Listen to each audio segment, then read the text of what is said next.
My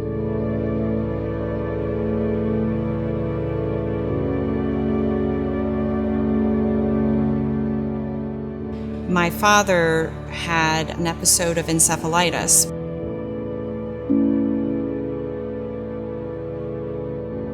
It affected mainly the language part of his brain. I was very fascinated by the process of that destruction that had happened to his brain, and then the reconstruction and regrowth.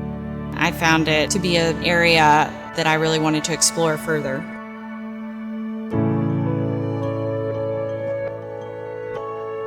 I felt a little bit separated from his whole illness and healing process.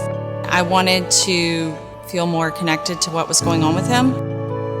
He really wanted to improve his language as much as possible, as quickly as possible. The conversations that we had on the phone provided a kind of jumping off point for this piece.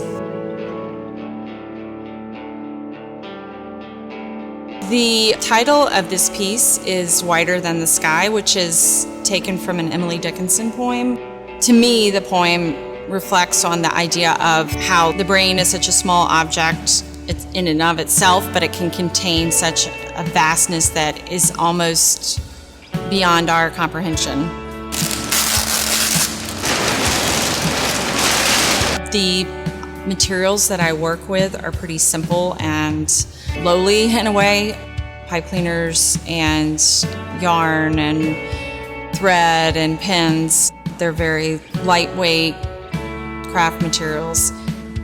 How you can make a monumental piece with such low materials is part of what I've been after for the 12 years that I've been doing it.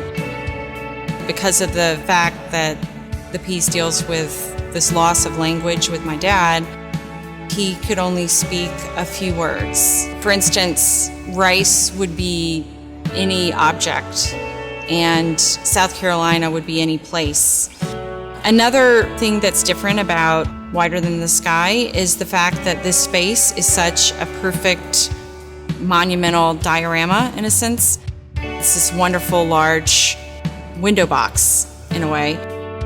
I'm very excited about having this sort of containment within the piece that's a little bit different than some of my other pieces where you are walking into a room and being completely surrounded by it.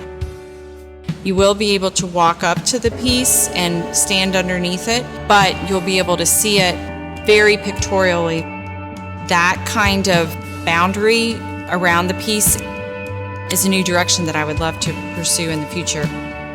My father's doing much, much better.